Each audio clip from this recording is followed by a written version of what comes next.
Good afternoon, good morning, good evening, depending on where you are on this pandemic wrapped planet, infodemic wrapped planet, as well as we've explored here many times on this Sustain What show. I'm Andy Revkin, the Earth Institute of Columbia University, although I'm up in the Hudson Valley, historically Lenape territory, trying to make sense of information in this new world where everything's essentially in flux at a rate, I think, that's pretty remarkable for human history. There are these moments when things seem to get into overdrive, then reset, and here we are. I'm with Joan Donovan, who is a scholar and a practitioner. She's Joan. I've gravitated to your work in the context of the online environment, information environment, the same way for 30 years I've focused on climate and weather forecasters who have really gotten pretty good at tracking extreme storms. The Texas freeze, as I tweeted the other day, that was understood to be coming for 2 weeks. And, there were previous examples, 2011, 1899, and everyone was caught flat footed. So congratulations for all that great work you do at the Shorenstein Center at your initiative. You can talk about the details. But at the same time, and you've just came out of testifying yet again in Congress at a hearing on this issue. Are people listening? So let's just start with a little bit on who you are and what drives you, what keeps you up late at night and gets you up early in the morning as you're thinking about these things. Well, what keeps me up late at night is the cats, who are night owls. No, I'm a big joker. For me, the last decade of my research has really focused on social movements and communication very broadly. And one thing that I'm very focused on is what I call the wires to the weeds. That is, how do things that happen online shape what happens offline, and how does what happens offline shape our technology and our online worlds? And so, consistently trying to think about it historically and in a recursive fashion. So, there are tactics and strategies of information campaigning that were essentially invented by leftist social movements, and over the years have been co-opted and kind of mutated for ill intents and marketing. I should also say that a lot of Right. what I study is the tools of marketing turned into political, firepower online. But what keeps me up and what at night and what gets me up in the morning is this idea that I do think a public interest internet is achievable.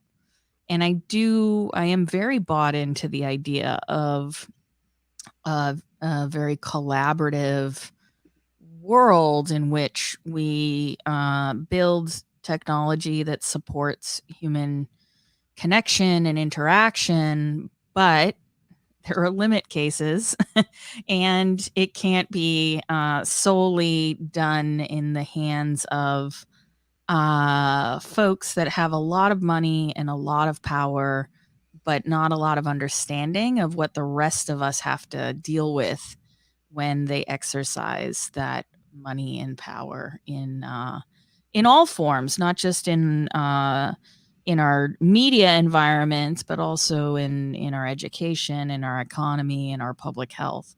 And so I'm very engaged in that way. Well, yeah, in this past year, through the public health ramifications of information became so vividly evident. Obviously, as we did on another show here, this goes even in San Francisco in the early during the epidemic, the great flu in 1918. There were anti-maskers and the like, but something about this past year just seems to have been the ultimate case study in this, unless there's something that I'm missing.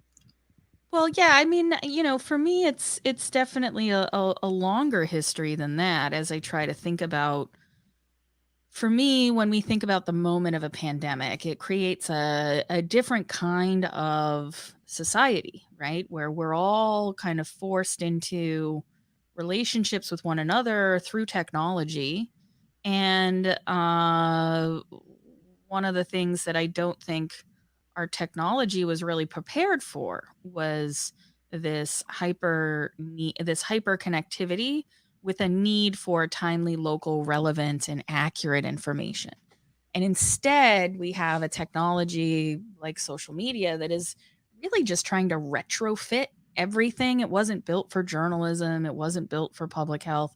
Actually, one of my researchers, Jen Nilsson, went back and was looking at early, ideas from doctors in JAMA and American Journal of Public Health to see how they initially thought about the internet in the late 90s.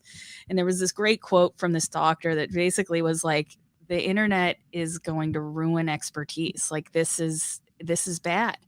It's not going to be a place that is going to be good for the public health. And I think over the last at least 10 years of social media, especially, we've seen other groups, other factions form that are very much activated in this moment. Specifically, the anti vaccination movement used online technologies to grow networks for years. So many of them were much more prepared for this moment than the rest of us who are just like, coronavirus, what's that? Let me type it into the internet and find out.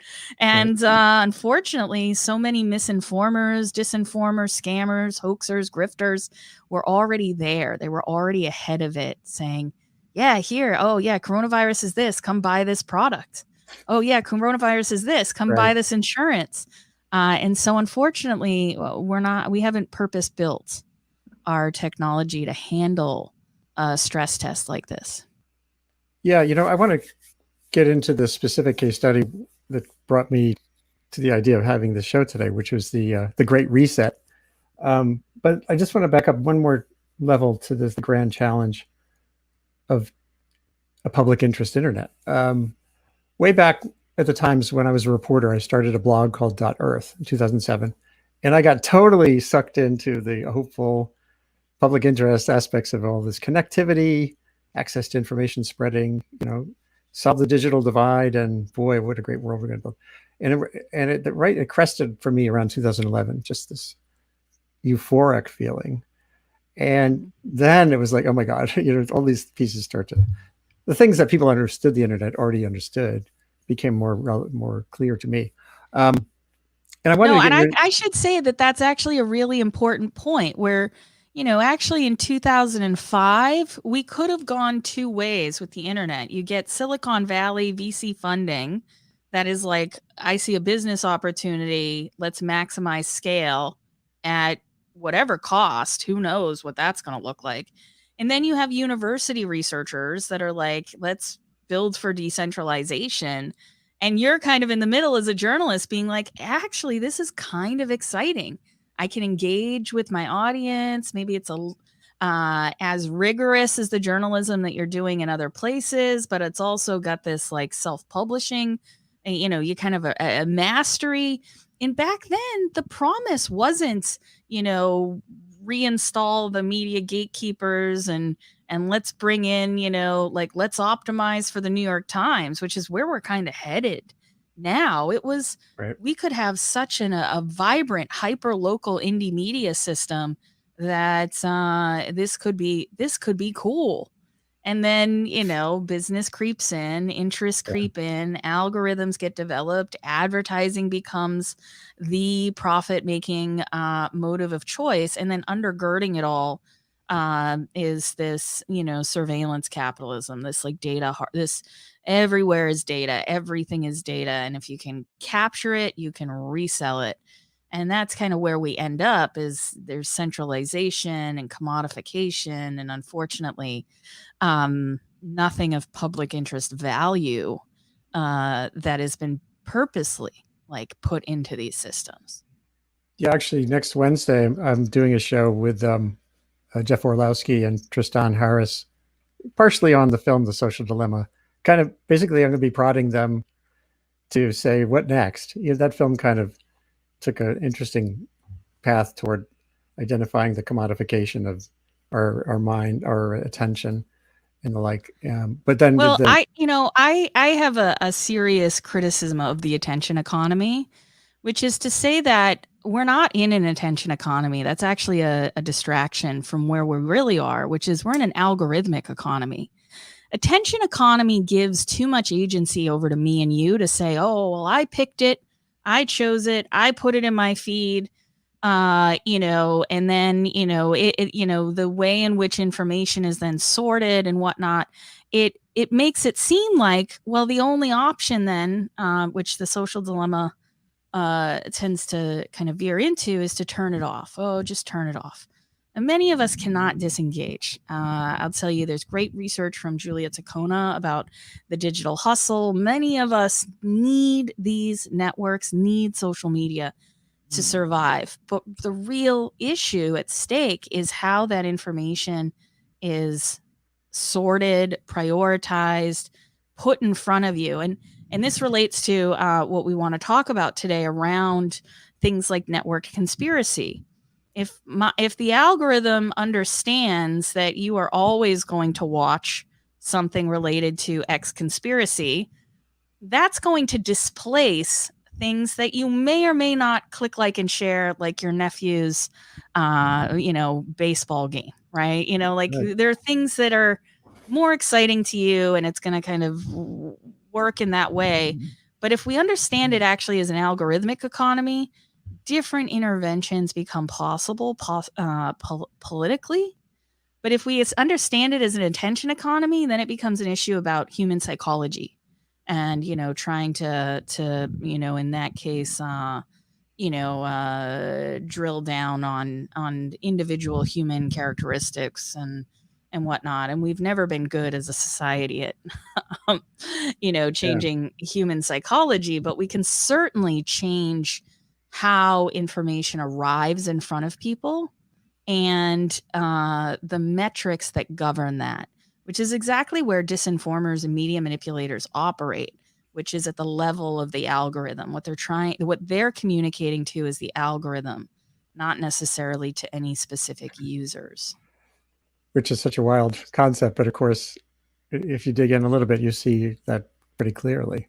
Let me pull up an image that kind of gets at this case study, and then we can dive in. There's several things you just mentioned that I'd love to follow up on, including what's going on with Congress.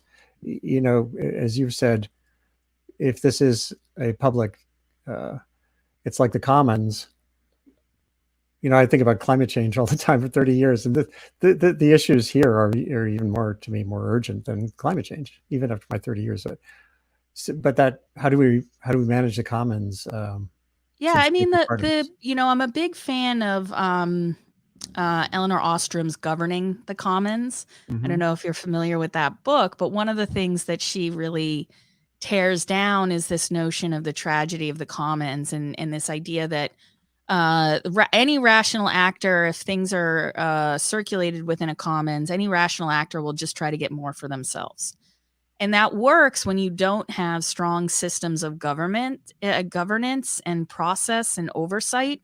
And so she actually points out several use cases, one of them related to water in Southern California, and how certain cities would just tap into the flow of water and then not want to pay for the rest of the distribution of water throughout, which is the drought area, Southern California.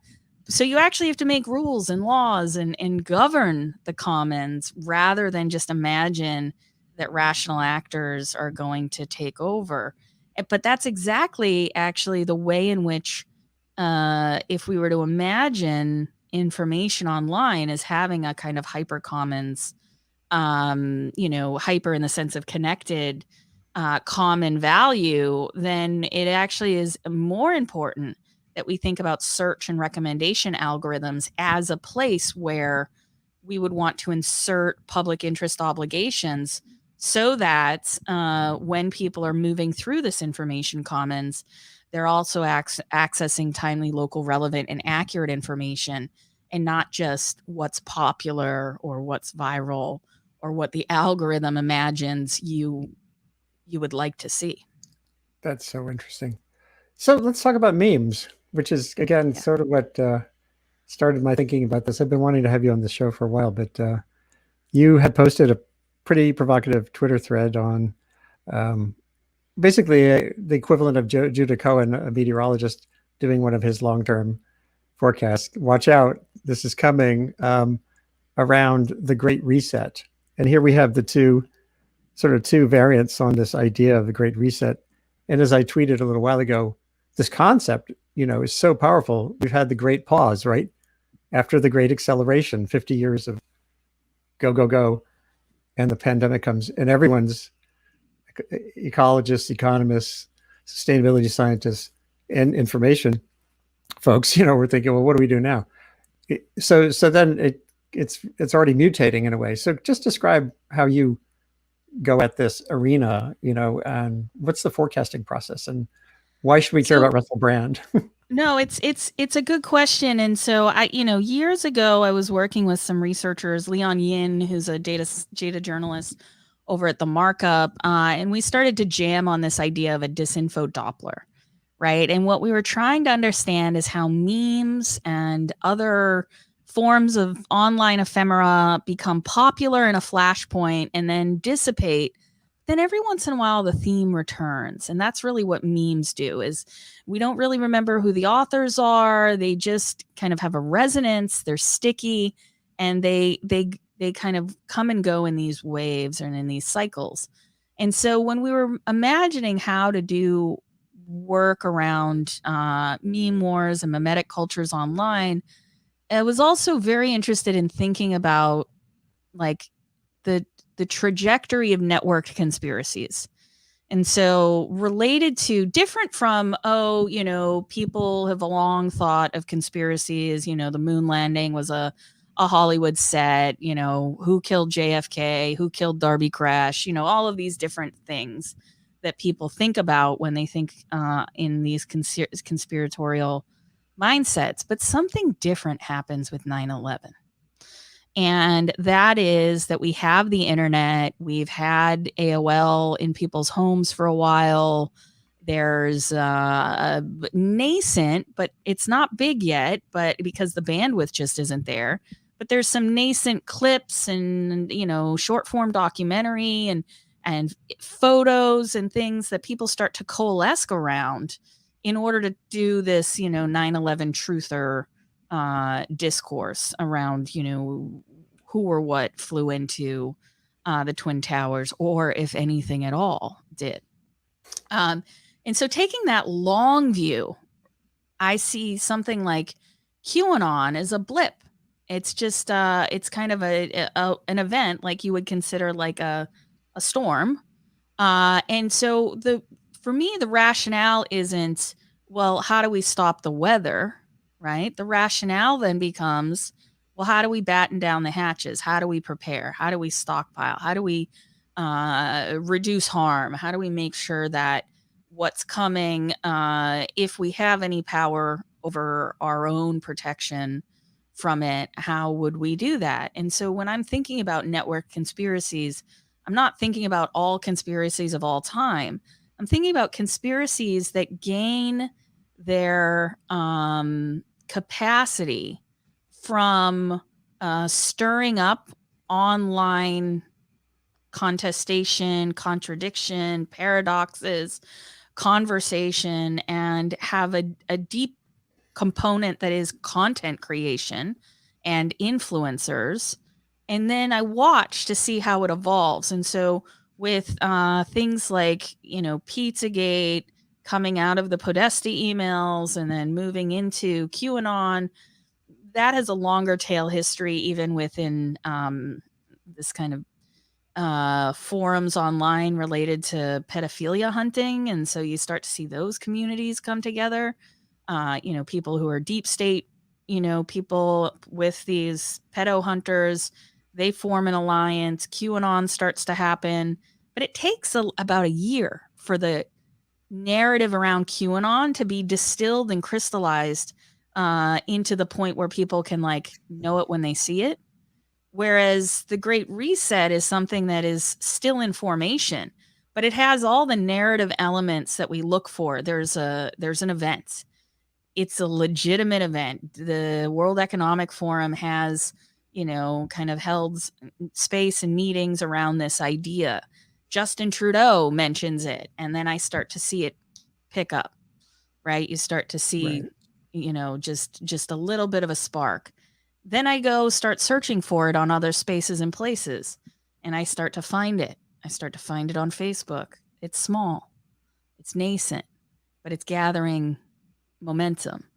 And so over the weekend, when Russell Brand did another video on it, you can ignore a video, but eventually going back into the same thing over and over again, that's what makes it become mimetic, is that eventually something will stick, something will hold. And I'll close on this point, which is to say, I think that the narrative that's going to hold will happen alongside the rollout of the US Census, which is due for April 30th.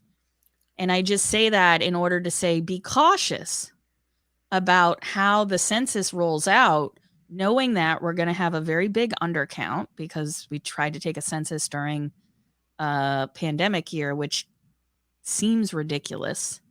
And the other element of it, which is that we have large communities of not just white supremacists, but white people in general that fear, the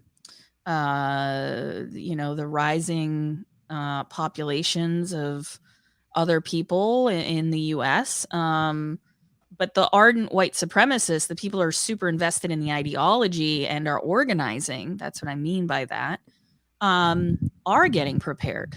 They are starting to move conversation about the Great Reset into new and different forms. And so any attention from a celebrity in that moment, even if what Brand is talking about is related to agriculture and Bill Gates, it all kind of starts to create this cloud.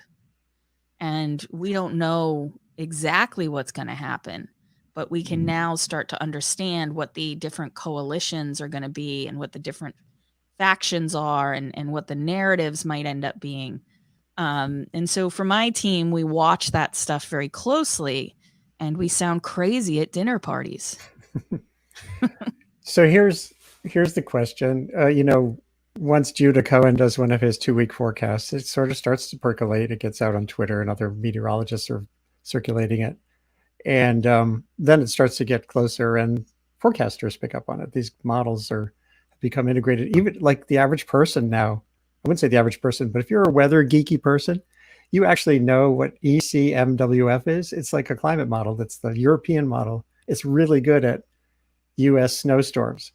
And so is there a way to get some of what you're talking about normalized as obviously it's not a weather forecast, but where does that need to resonate in a way that, as you said, it's not just the attention economy, it's the algorithms, Congress, et cetera. How do we build that preparedness, awareness into something that It's can change Yeah, practically? it's a really good question, and I don't know if I know the answer, because the reason why I was comfortable taking a chat with you about this is because I know that people who are interested in these issues will tune in, but there is a limit case here where if say New York Times, Wall Street Journal, WAPO start writing about this right now, they can actually cause it to happen Well, I in a know, but way that is should we even different. be talking about it? Right? No. There is a kind of amplification effect. And, Sorry. I feel like you and I are not of the audience that is going to kind of glom onto that, right? Like we can talk about it, journalists will listen, but it's not the case that you're airing it to a general audience that's going to be like, oh my God, let me Google the Great Reset and like find out what's happening in the world, which unfortunately is like what happens with things like QAnon. Or Yeah. years ago, there were a set of heinous crimes, mass murders that were from people who identified as part of the incel community. And nobody had heard of that before. And then they started to go online. And instead of finding information about incels, which stands for involuntary celibate, they were actually sent directly to the Reddit community of incels who were like, kind of witnessing an influx of lurid curiosity. Like people wanted to know more. And so they joined the group. Years ago, when I was studying white supremacist use of DNA ancestry test, if you searched for white nationalists, you got Stormfront, you got actual white nationalists. You can get information about it. And so what I'm hoping is that like a show like this actually adds the context that people need, but doesn't do the kind of general, like scary, oh my God, it's coming kind of Right. story. And I should also signpost that there are some excellent reporters at the very national level who are very careful about not doing this kind of stuff. And then I treat my Twitter sort of as like this mid-range. Years ago I enjoyed no attention. And so I still have to kind of get over that. But when I see something happening or something coming, I know that a lot of my folks on Twitter are journalists. And so I just kind of let them know. I say, hey, I see this thing. You might be seeing this thing too. I don't know. But here's my read on it as a kind of brewing misinformation campaign. Which is all to say that, like, with network conspiracy, it's actually quite hard. With the political disinformation, you have like 50 or so hyper invested political folks that you can even name and you know who they are, right? Like Trump, Giuliani, Sidney Powell, Linwood, right? You kind of can run down the list. But with these other folks, like especially around QAnon, not a lot of people, unless you're in that community, know the name of the influencers, know the name of the podcast. Right. Like a lot of people's connection with it is still very surface level. And so with the network conspiracy stuff, it's actually very different from how you would mitigate against political disinformation. While at the same time, the network conspiracy stuff tends to be much more potent in the sense that, especially with how it ties into medical misinformation, it can get people to change their behaviors very quickly, and that is what is extremely concerning for me. Is it demonstrated, pretty well demonstrated or not, that when people are primed, by a pandemic, by the stresses that come with that, this all gets amplified, that it's the algorithms have an easier task? Um, Like if this was a boring, let's see, pick a year, 2 or 3 years ago when things were kind of like meh. Unfortunately, they've never really No, been I meh know. for me, but I hear what you're saying. I think, there is something about the pandemic that has um exposed the need for more information curation online. And that has a lot to do with the fact that, take the vaccine rollout, for instance. For many, many months, vaccines were in development, and we got, a few news stories here and there, but largely development was under, under lock and key by these companies. There wasn't a lot of talk back. And then as we got more information about the clinical trials, we learned bits and bobs of things. But you wouldn't know that if you were if you were only watching cable news, that would have been your experience. But online, if you were like, what's in the vaccine? There were answers. If you Right. were like, where did coronavirus come from? My goodness, there were answers, and a lot of them were lies. One of the articles on our media manipulation casebook at mediamanipulation.org is called the Yawn Report. And it details, and we ran a parallel investigation alongside the Washington Post. So Craig Timberg was also doing a reporting on this so that we all had the same facts. But Steve Bannon had kind of realized early on that it's going to be nearly impossible to figure out the actual origins of COVID for quite some time. So he had gone and got a whistleblower from a Hong Kong lab and brought her to the United States, set her up with a round of interviews on Fox and a bunch of other outlets. And she basically said, COVID is lab created. I know it because I used to work in this lab. And if you looked up her name online, it's true. She did used to work in a lab and has science publications related to coronaviruses and whatnot. So she's legitimate. But what they don't report is that Steve Bannon went and found her, brought her to the United States, financed a report that she wrote and uploaded to Zenodo, which is a preprint scientific archive online run by CERN. So it's kind of like hanging your own art in a gallery and then saying, look, I'm an artist. Like people are pointing at it being like, well, she's a scientist. Look, there's a scientific article out now that says COVID was created in a lab. That didn't quite hook, like it just didn't hit right. So she issues a second report on Zenodo that says where the title is just much more plain. It says COVID is a bioweapon.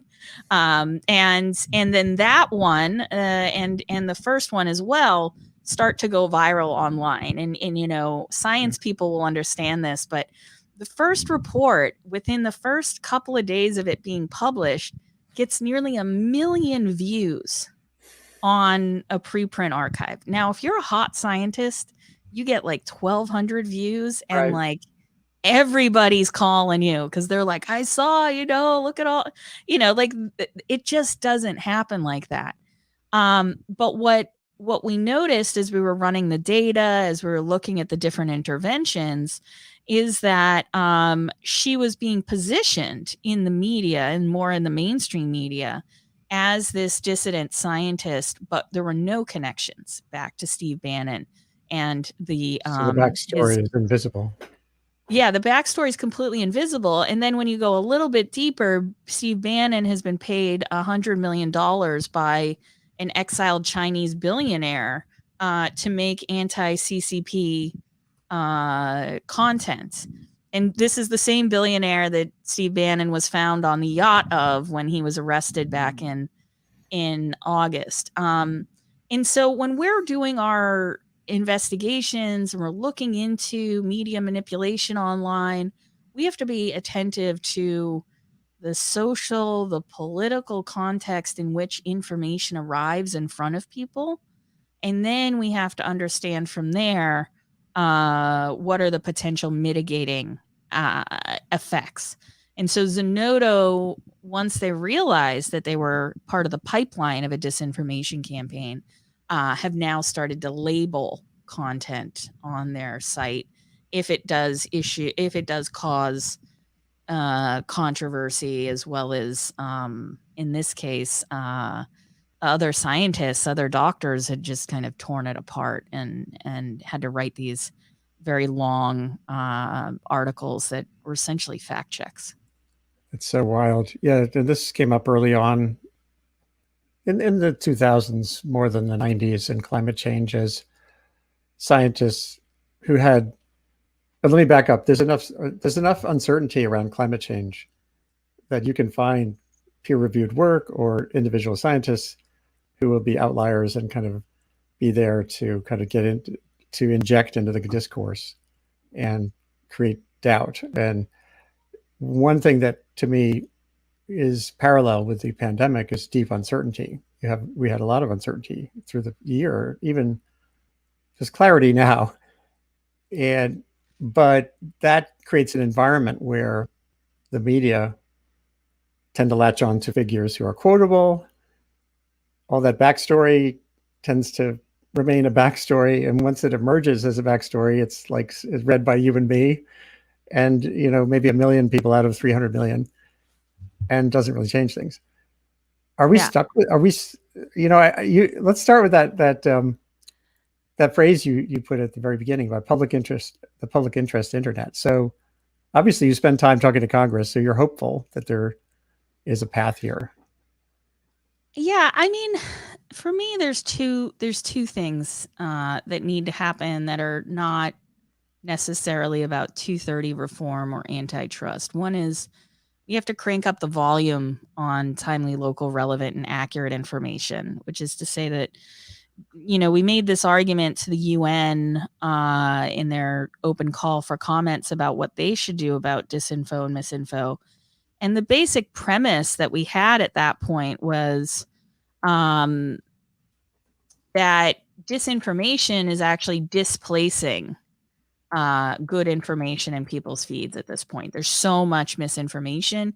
It's so strategic that, and it's made to manipulate algorithms in a way that the truth just can't compete. Accurate information just can't compete. Local journalism can't compete. And so freedom of expression is actually threatened in an environment like that. So for us, one of the ways in which Congress could act would be to open up um, public interest obligations for social media companies so that every once in a while you get a little bit of local news, a little bit of the weather, a little bit of city council. And of course, this creates a resource problem, which is all of the resources are with these platform companies who've just kind of made content the thing that you go there for, but the way they make money is they surround it in advertising. And advertisers have been drawn to platforms and Google search because that's the first entry point. You can't guarantee that someone's going to click through on something. And so, but you can guarantee that they're going to go to Facebook or to Google, right? And so advertisers want to place their bets where most attention is going to be placed. And so we will need to create a resource pipeline, of course, for introducing more timely, local, relevant, and accurate information. But that doesn't contravene anybody's free speech rights. It doesn't get us into debates about liability. That's achievable. Now we have, 20 years of debate about Section 230 that has just really gone nowhere Right. in terms of, liability because these companies have actually become too big to legislate.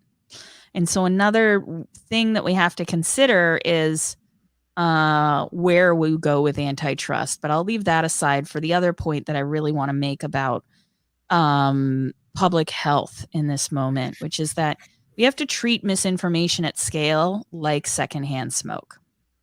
And we have to think about the quality of public life that we get when we allow misinformation at scale to proliferate, especially network conspiracies that get in the way of people understanding the risks and the benefits of a vaccine, the risks and the benefits of masks, for instance. And like when we talk about secondhand smoke and misinformation related to our elections, I mean, holy heck, like we have a serious problem where many Republicans believe the election was completely illegitimate.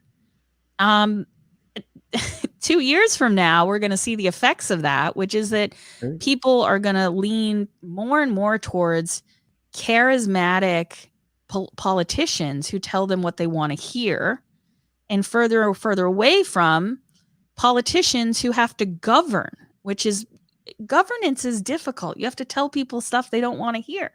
And so a politician has to balance appeals to the base with the reality of what we're facing. And unfortunately, with this environment now, what we see is you can run a very successful political campaign using disinformation, but the trade off is democracy itself. And what I would hate to see, but it might happen, is that Democrats might say, well, you know what, we should spin up a fake news operation and make sure that people online get party first messages rather than more objective journalism, because it sells, it moves, and people share it. They share it because they see themselves in the content. And that's what journalism was always supposed to try to buttress against, at least objective journalism, not partisan journalism. And so we're in a bit of a conundrum right now where we kind of know what the future is going to be like if we don't check misinformation at scale, while at the same time, the onus is largely within platform companies to get the job done because of the nature and the structure of who benefits from misinformation, which in many cases are politicians and platform companies. So the rest of us just got to deal with the aftermath. Yeah. When I think about like Biden's priorities, his first 100 days, obviously he's constrained. He doesn't want to bring this political division to the foreground for his own purposes as a centrist. But when you look at the landscape, the littered landscape of disaster around us, health, climatic, political, racial, it feels like an emergency. This feels like an information emergency in many ways. And I don't know that that's fully, is it at that, is that a level that's legitimate, or is this, I think I also have to pull back from looking at worst cases. As a journalist, of course, we're addicted to worst cases, and we forget the stuff that the internet is doing that's great, and the connectivity that's resulting in saving lives and getting good information out.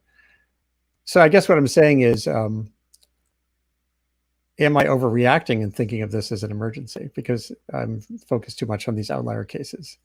Yes and yes.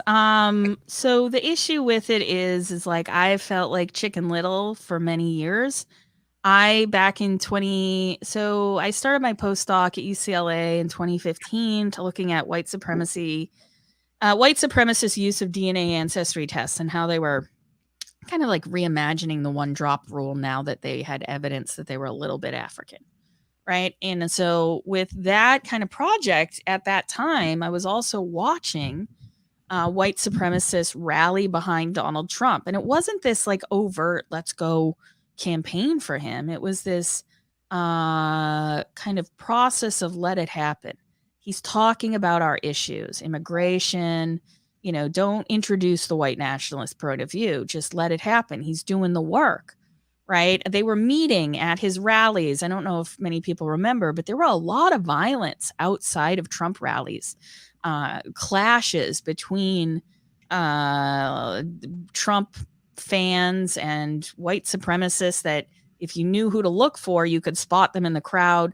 I'll give you one example. The woman with the black woman who's pushed out of a Trump rally by a white man with a beard, and he's pushing her, and there's a video of him pushing her.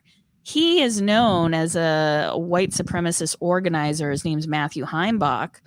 And for people in my world, we're like, oh my God, he's at the Trump rally, he's recruiting, he's talking about it online about what he's doing.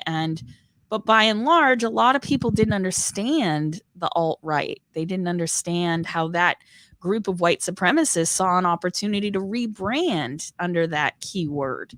And so when Hillary Clinton mentioned it in a speech, Richard Spencer owned the keyword altright.com. Oh, And that's how Richard Spencer became famous, because before that, he was very marginal. He wasn't as important as he became. It was a media opportunity that he jumped on. And so, I've been operating in this environment for a long time, understanding that is both getting worse because there's unmitigated scale now. If you look back at the early Trump tweets before he becomes president, he's gaining popularity based on his birtherism conspiracy networks. And we're misunderstanding it because we're like, well, he's crazy. He's tweeting crazy stuff. But I want people to take away from what we're talking about today is actually that he's not tweeting crazy stuff. He's talking to people. He's representing a point of view. And every time you tweet or post on Facebook or post a YouTube video, you're creating a forum for discussion. It's as important to look at the responses to our political leaders as it is to just look at their content, right? When we study this, we look at it, we say, well, who's responding? Who's retweeting? Is he bringing together unlikely coalitions, people that may not see alliances with each other, but now see alliances underneath some political leader? Um, and so for us, the question is, yes, is this an emergency? Of course, but it's kind of like in some respects been happening for so long that, for many people, January 6th was some kind of pinnacle. But I was just as concerned about the Unite the Right rally. I was just as concerned about what happened in DC on December 12th, where Proud Boys stole Black Lives Matter banners from Black churches and set them on fire. There were only about 50 or 60 people in the crowd watching that. But online, there were tens of thousands of people watching and cheering them on. And so we have to understand that the networks between the wires and the weeds, our political communication, the kind of politics we're about to inhabit as a result of how these meme wars have played out over the years, especially Stop the Steal and how many people bought into that. That if we do nothing, then, in some respects, some people are going to profit, and the rest of us are just going to have to kind of weather the misery. And I don't want to say at all that we get what we deserve, because ultimately there are people in power that are in the way, that aren't on board with, because they don't understand what they've built, and they don't understand how difficult it is to disengage or unplug. The internet is our economy now, and we cannot forget that, and we can't dismiss it, and we can't pretend that somehow like the device is the problem. The problem is the relationship between, our socio-technical systems and our governance, which right now our socio-technical systems are, lack oversight related to consumer protections, human rights violations, civil rights violations. And so there's just so much work to be done. But at the same time, yeah, I'm like concerned, and I treat it like an emergency. But at the same time, I realize that many people are not going to change their minds until it actually impacts them in a very personal, and probably damaging way, which is kind of a absurd way to operate in a society where, um, we could be doing such amazing things with our technology and our capacity. Boy, yeah, talk about opportunity cost. Mm-hmm. You're describing an enormous opportunity cost. Yeah, and that's the fault of, some of these, the culture of Silicon Valley, which we talked with Anna Wiener last week on Big If True, which is a kind of seminar series that I do about sort of the business and the culture of the tech industry, and how, on the one hand, they think they're saving society or they're building something that's never been done before. And then on the other hand, you're like, well, actually, you're just trying to make money. And if you talk to some librarians, they've been here before. Like someone else has sorted out how to categorize content. If you talk to some journalists over here, you might figure out how to get news into the hands of the people.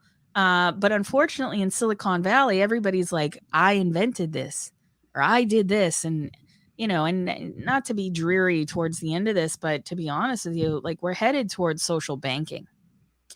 Like, nobody wants to be doing content moderation. It's expensive.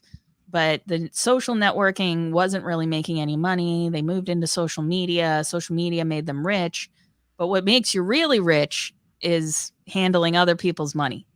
And so we're going to head into a social banking environment over the next couple of decades related to the internet in a way that, I don't want to say, hey, I hope the hedge funds win, but I don't know if anybody is on the front line of defense against, Facebook's plans for Libra or Jack's interest in Stripe.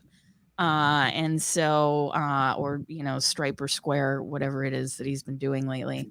I know he just announced some deal with Tidal as well.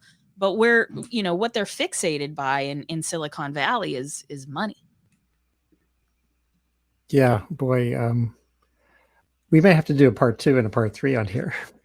I guess this takes me to that question of if it's hard to see the legislative approach getting traction at the scale that might be necessary. You have these power brokers who are heading toward being mega billionaires.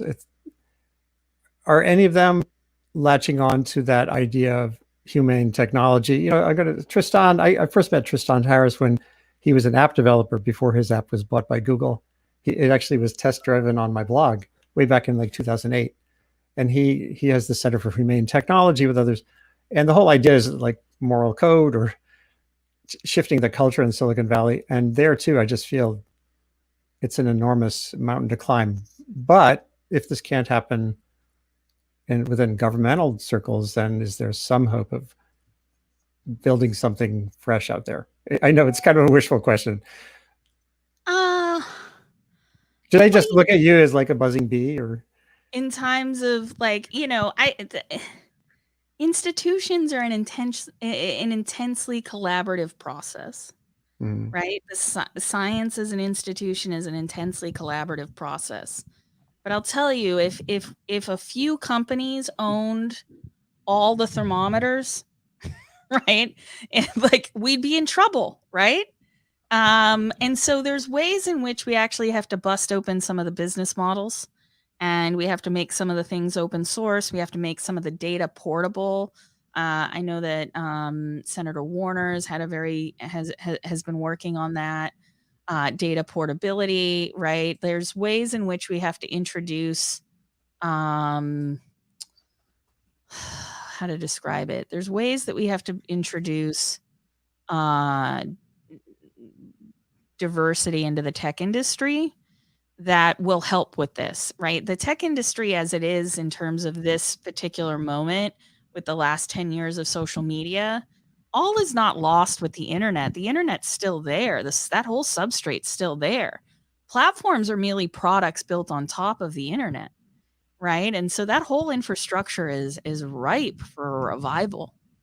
While at the same time, we do need to call on our policymakers to do a kind of Glass-Steagall for the tech industry and say, hey, if you're in hardware, you can't be in this other app space or advertising, right? Because there's a conflict of interest there. You can't be in data harvesting and in advertising because you can do price fixing, right? And so there's got to be ways in which we can, and I think, Congress has an appetite for this, figure out how to define the tech industry. Siva Varadarathyan is a really great riff on this where he says there's no such thing as tech. And I kind of believe him in the sense that in this moment, we don't really know what tech is and what it could be. Because what we have is a few companies that got first mover advantage, and they've done everything they can to buy up anything innovative and have crowded out anything that could look like competition. And so from my perspective, I'm just like, at this stage, like, if we want innovation, if we want new and cool things to happen, we've got to make room for that kind of stuff. And when it comes to designing our way out of this or insisting that somehow that this is a problem of either tech addiction or psychology, like, yes, there is like elements of that, but really the focus needs to be on, when we go from here, who is invited, right? There's very little diversity in the like groups of people that are making these decisions. And I don't mean diversity in a like hire more black people kind of way, although it helps, but diversity in the sense of like there's not a lot of deep thinkers that have been through this invited into the conversations, especially around design. And there's some great ethnographers out there, Trisha Wang, for instance, that has done great work with companies to try to get more qualitative researchers in the rooms when things are being designed. It was promising years ago to see Google especially hire design ethicists, or not design ethicists, AI ethicists. And we see where that goes when they do their jobs. They get fired. And so, by and large, though, for me, it's really that we have to care about the technology that we build. We have to build it with purpose and intention. And we have to make sure that we troubleshoot it and not treat it like a product. It has to be a process. Very similar to the way that, like, Zoom, for all its hangups and flaws, it was thrust into the middle of the world in a pandemic, quickly realized how many vulnerabilities it brought into our lives, and then worked pretty hard to shut down those pathways that manipulators and harassers and racists were using in order to hurt other people. And so for me, the fact that if Zoom can work that fast and everybody else is like, is misinformation really that big of a deal? They're just ignoring the problem. Has that been written up as a case study, essentially? The Zoom, or is it too soon? Yeah, no, we have a report out on Zoom bombing. If you look on the research tab on the website, we kind of tried to capture that moment because it was really kind of chaotic. But in through it all, I mean, the technology is not perfect, but it was designed to be B2B, like business to business, and then it ended up being everything. Wow. Well, Joan, it's great to have you on Sustain What, and maybe we can try to reprise this and dig a little deeper on some of the particular threads that you've identified that are all so important. Awesome. It would be fun to think that there could be a world where we have that forecasting capacity like we do have with extreme storms. And sometimes those forecasts are ignored too, but they tend to be. Well, we're going to keep trying. For us, it's like it's beyond a job, right? This is kind of a lifestyle that we live. Me and my team, like, we hang out a lot and like try to figure these things out. But we need to take a whole of society approach. It's going to take me and you. It's going to take, I mean, the climate science stuff is bad, and there's a lot to learn from what people have had to overcome in order to get people to understand the threat to our humanity. So I thank you so much for what you've been doing, and I look forward to more. Well, it's great to have you on here. Sustain What is a global online conversation identifying solutions to the complicated, shape-shifting, and epic challenges of humanity's great acceleration. We've been in a great pause, and now all that surge inside us is getting going again. A prime focus of this show is to make sense of, get the most out of the planet's fast-forward information environment. It's the one aspect of this communication of the Earth system that's changing faster than the actual environment. The webcast is produced as part of my work, building Columbia University's New Earth Institute initiative on communication and sustainability. Share the show, get in touch through the scrolling, that distracting scrolling bar at the bottom, which is designed to distract you. And maybe, but it's here. This show gets archived right away. And I just want to tell you that on Monday, Kevin Roos from the Times will be on here to talk about how to be future-proof. I think, Joan, some of the things you said today imply that this isn't just a question of personal behavior. It's way beyond personal behavior to get to where we need to go. Things have to change in the systems around us. Thanks again for being here, Joan. Thank you. Take care. Be well. Bye-bye. We'll do it. Bye. Also, just for those who are still watching, on next Wednesday, we have, as I said earlier, we're going to be showcasing the filmmaker behind The Social Dilemma, which is highly relevant, along with Tristan Harris, who is featured in that film and is has been a force. He was a Google ethicist who left Google and now is trying to build a culture that goes beyond just making money in Silicon Valley. So Monday and Wednesday will still be on this beat, the disinformation beat. Thanks for tuning in. Share this when you have a chance. Get in touch with me and stay safe from a distance if necessary, and hug the people inside your bubble. Take care.